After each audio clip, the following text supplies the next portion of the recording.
So, welcome. This is a discussion of the first act of Othello. Othello begins with Iago and Rodrigo having a conversation about Othello.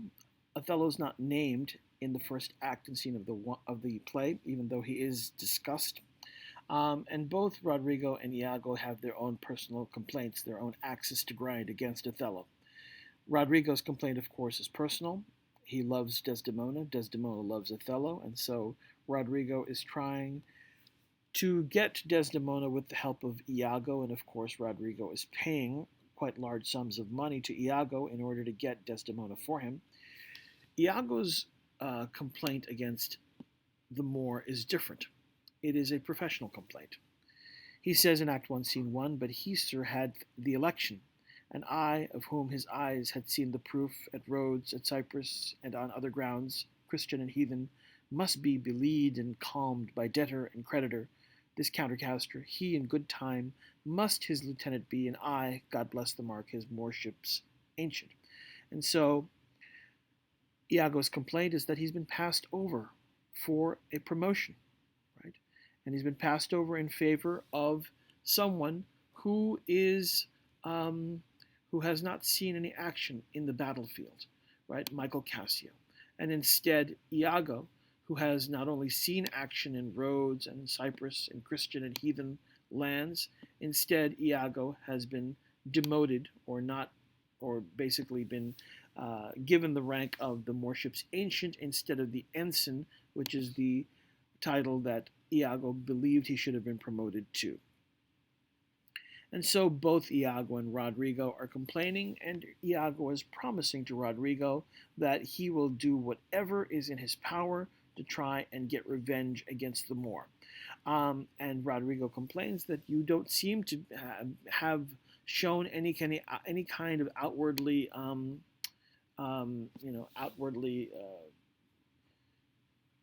predisposition against the Moor. And Iago responds to that, "For, sir, it is as sure as you are Rodrigo. Were I the Moor, I would not be Iago. In following him, I follow it myself. Heaven is my judge, not I for love and duty, but seeming so for my peculiar end. For when my outward action doth demonstrate the native act and figure of my heart and compliment extern, 'tis not long after, but I will wear my heart upon my sleeve. For daws to peck at, I am not what I am." And so he promises Rodrigo that even though he seems to show love and duty towards the Moor, he does so only for his peculiar end.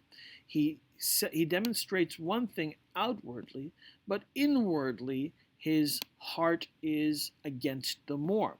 And so he begins the play by saying that he will not wear his heart upon his sleeve, a famous term, until he gets what he wants, his peculiar end.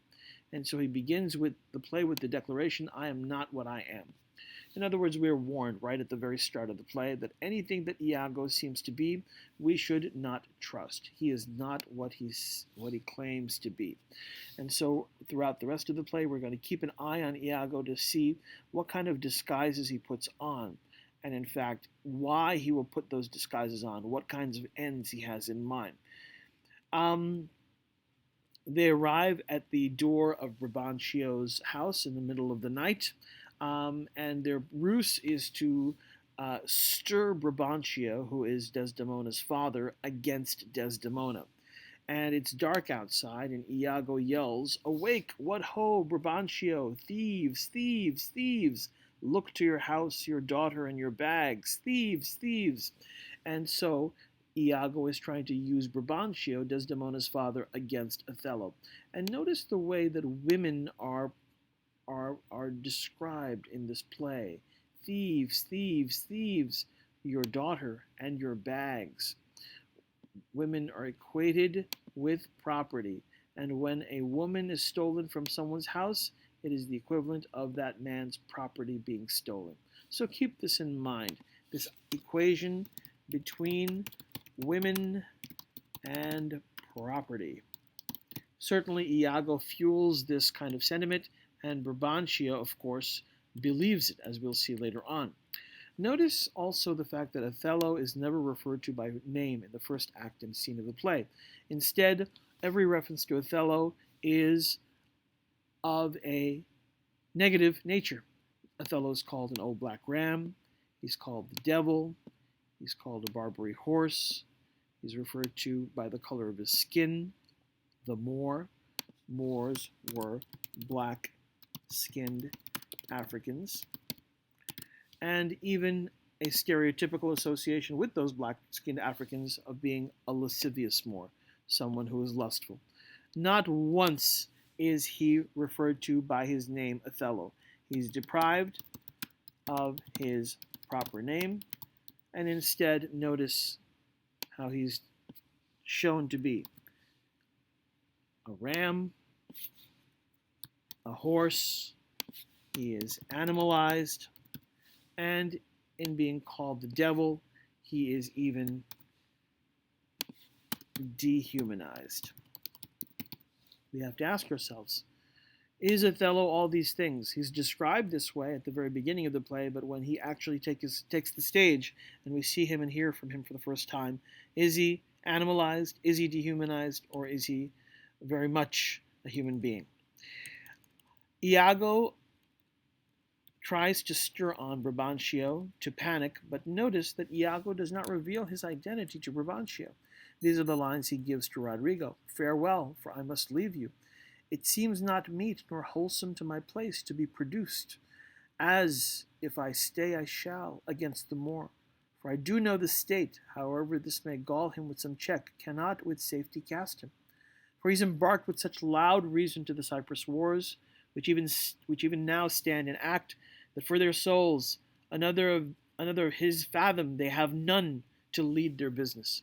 And so we notice that Iago is a very, very sly sort of political figure. He does not want to reveal himself to be openly against the Moor, because the Moor's position is very, very high in Italian esteem. They need him. They need, in other words, the Italians, the Venetians specifically, need Othello to lead their business. And their business is related to the Cypriotic Wars. So because Othello is such a high-ranking general, of his fathom, the Venetians have none. Because he's so high-ranking, it behooves Iago to not openly declare his opposition to Othello. Notice how clever Iago is in not letting himself be compromised or put in a negative position. We switch over to Act 1, Scene 2, where we hear and see Othello for the first time. Iago, of course, warns him that Brabantio and the Venetian senators are after him, specifically Brabantio. And Iago, of course, tries to scare Othello into running away.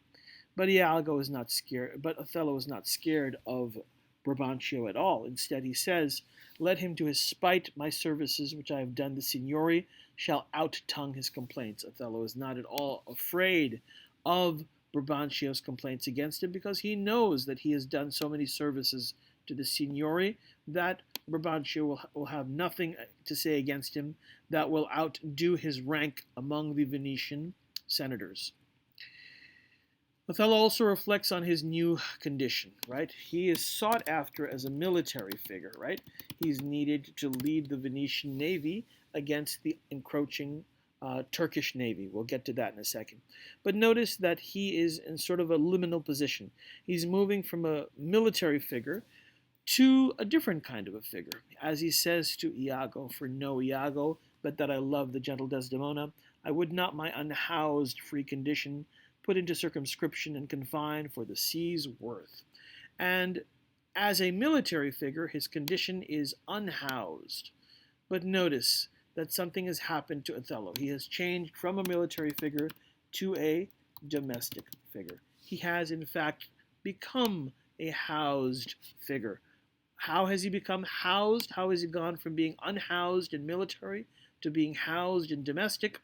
Naturally, through marriage. Marriage has changed Othello's status. But notice, Othello does say that were it not for his love for Desdemona, he would never have made this sacrifice of a military figure to a domestic figure. It's his love for Desdemona that causes him to make this kind of sacrifice. When Brabantio first approaches Othello, you'll notice the kinds of phrases that he uses in accusing Othello. O foul thief, where hast thou stowed my daughter? Damned as thou hast enchanted her. And notice this expression, where have you stowed my daughter? Again, women as property, right? When we think of the word stowed, we think of property, right? Like when you take an airplane, right? You're asked to store your luggage in the overhead compartment, right? And this idea of thief. So again, this idea of women as property. The play begins with this idea.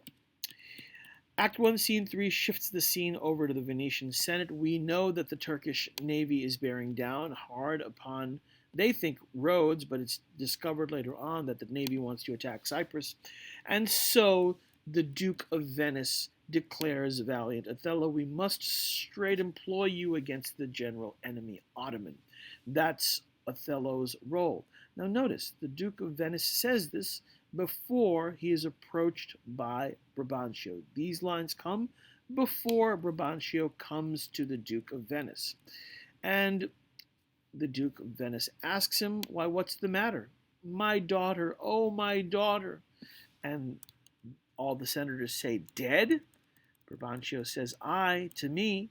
She's abused, stolen from me, and corrupted by spells and medicines bought of mountebanks. For nature so preposterously to err, being not deficient, blind, or lame of sense, sans witchcraft could not. And so Brabantio complains to the Venetian senators that his daughter has been, again, stolen from him. Again, the idea of women as property.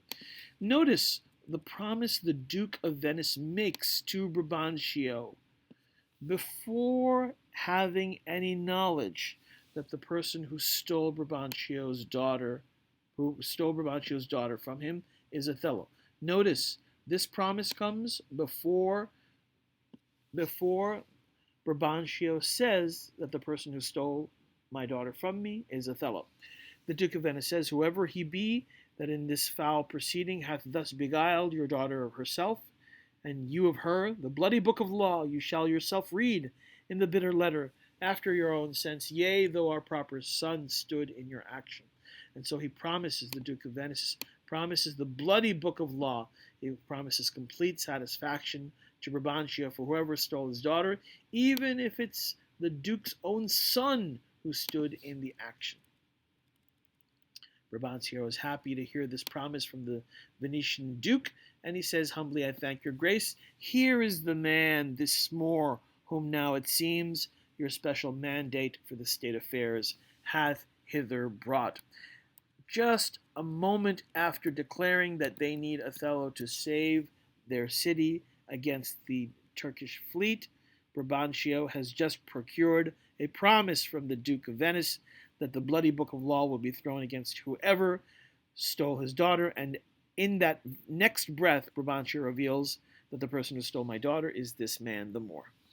And the Duke's reaction is natural. We are very sorry for it. No kidding, he's sorry for it. He's just sworn to throw Othello in jail without realizing it. Othello, meanwhile, asks for permission to explain that it wasn't any witchcraft that allowed him to win Desdemona. Instead, he begins by saying, rude am I in speech, and then he gives a sort of long speech and says, at the end of it, yet by your gracious patience, I will a round unvarnished tale deliver of my whole course of love. And Othello tries to explain to the Venetian senators that he did not win Desdemona through any kind of witchcraft or magic, but instead through his speech. Even before he delivers the speech, he makes an offer to the Venetian dukes.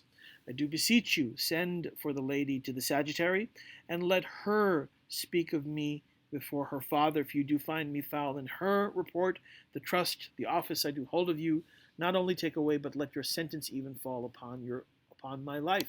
And so the play begins with Othello implicitly trusting Desdemona's word. He says to the Venetian senators, let her speak of me. If you find me foul in her report, not only take away the office that I have. In other words, not only take away my job, but let your sentence even fall upon my life. Kill me.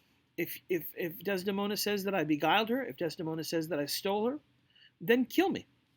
In other words, he puts the ultimate amount of trust in Desdemona's word.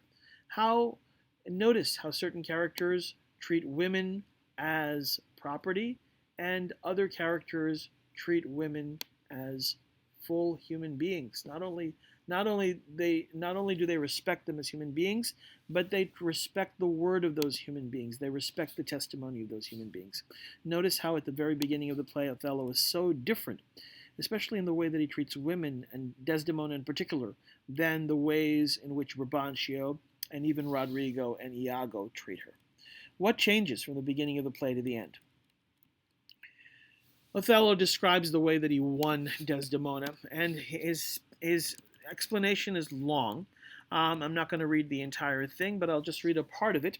After he describes the marvelous scenes that he saw and how he related his marvelous travels and adventures to Desdemona, he says the following lines: "This to hear would Desdemona seriously incline, but still the house affairs would draw her hence, whichever as she could with haste dispatch, she'd come again, and with a greedy ear devour up my discourse, which I, observing, took once a pliant hour, and found good means to draw from her a prayer of earnest heart, that I would all my pilgrimage dilate, whereof by parcels she had something heard." Notice over and over again, while others have been depicting Othello in terms of his appearance. He looks like a horse. He's black in color. He looks like an old black ram, while others have been trying to downgrade and stereotype Othello in terms of appearance. Notice the power that Othello claims to have over Desdemona. It is not a power that is based on appearance. It is not a power that has a visual, it's not Othello's visual appeal that wins or that causes Desdemona not to be interested in him, but rather it is the oral abilities. And here, the abilities to gain access and influence over Desdemona through her ears. And here's what I mean by oral ability. It's her greedy ear that inclines her towards Othello, and it is through her ear, right, that Othello is able to win her, not through her eyes. And again, Othello has said that he's rude in speech, but in fact, he is very, very eloquent. As a matter of fact, he says at the very end of his long dilation, "She loved me for the dangers I had passed, and I loved her that she did pity me. This is the only witchcraft I've used. Here comes the lady, let her witness it." And so Othello completely rejects the idea that he's used any kind of witchcraft to try and win Desdemona. Instead, he's won her with his tail. He's won her through her own greedy ear. And of course, we know that the Duke of Venice is already inclined to believe Othello because he needs Othello to keep the city safe. And so he forswears himself. The promise that he just made to Brabantio, he forswears it, and he lets Othello and Desdemona get married. Brabantio, of course, is irate. He realizes the hypocrisy, the two-facedness of the Venetian Duke in giving Desdemona over to Othello right after he's promised the bloody book of law to the father. And the Duke sees how upset Brabantio is, and he tries to placate him by saying, "Let me speak like yourself and lay a sentence, which as a grease or step may help these lovers into your favor. When remedies are past, the griefs are ended, by seeing the worst which late on hopes depended. To mourn a mischief that's past and gone is the next way to draw new mischief on. What cannot be preserved when fortune takes, patience her injury a mockery makes. The robbed that smiles steals something from the thief, he robs himself that spends a bootless grief. And notice he's trying to assuage, he's trying to placate Brabantio. And he basically says, smile. Because if you smile, then the thief really hasn't taken anything from you. You've deprived him of the pleasure of stealing something from you if you smile at his robbery. And Brabantio, of course, is not buying any of this hypocrisy, any of this equivocation. He takes that very same logic and he spits it right back at the Duke of Venice's face. So let the Turk of Cyprus us beguile. We lose it not so long as we can smile. He bears the sentence well that nothing bears, but the free comfort which from thence he hears. But he bears both the sentence and the sorrow, that to pay grief must of poor patience borrow. These sentences to sugar or to gall, being strong on both sides, are equivocal. But words are words, I never yet did hear that the bruised heart was pierced through the ear. I humbly beseech you, perceive to the affairs of the state. And so Brabantio realizes, even though he says to the Venetian duke, if he who smiles at the thief steals something back from the thief, why don't you smile at the Turks? Maybe you can steal back Cyprus by doing that. It's a bitter line, isn't it, right? He's very, very sarcastic in saying these lines. But he also realizes that there's no hope of getting Desdemona back.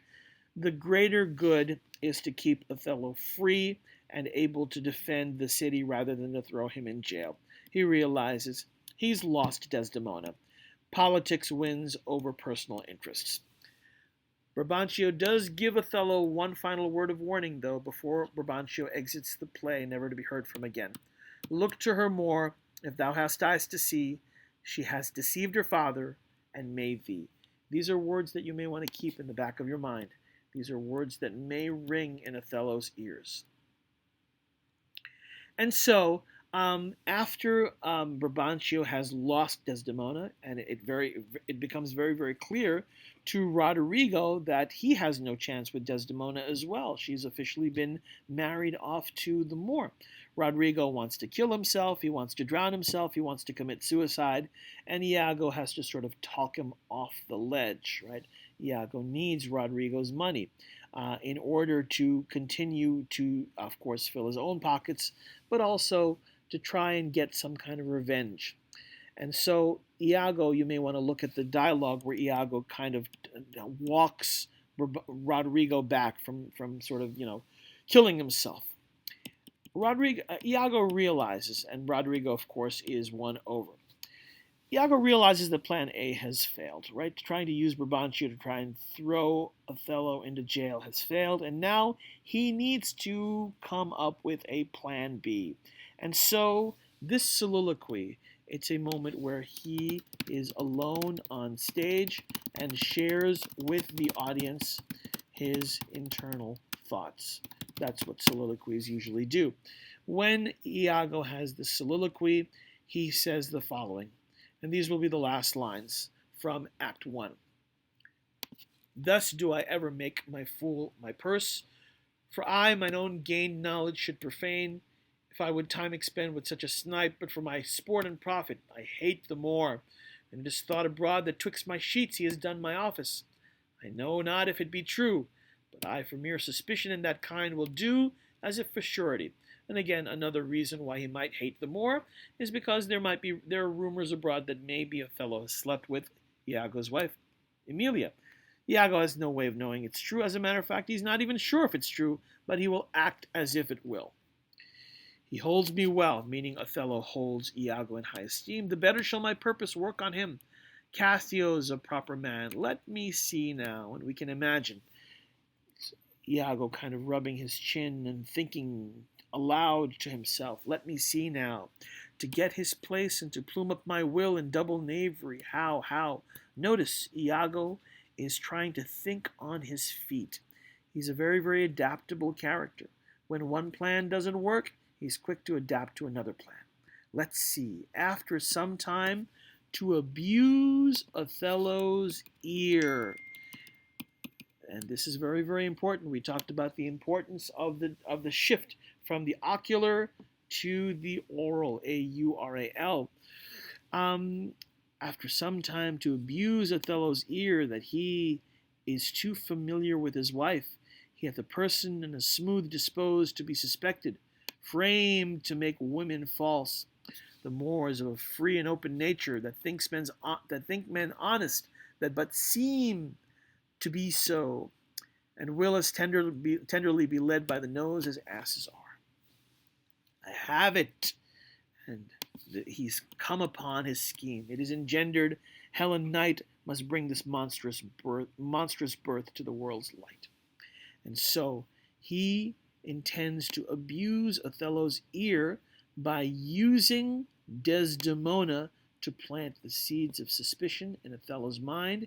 And who shall he use in order to plant the seeds of suspicion? The very Cassio to whom Othello has given the promotion. And so that is where Act 1 ends, with Iago planning to use Cassio and Desdemona to launch a plan B against Othello, and specifically against Othello's ear. So we'll pause there.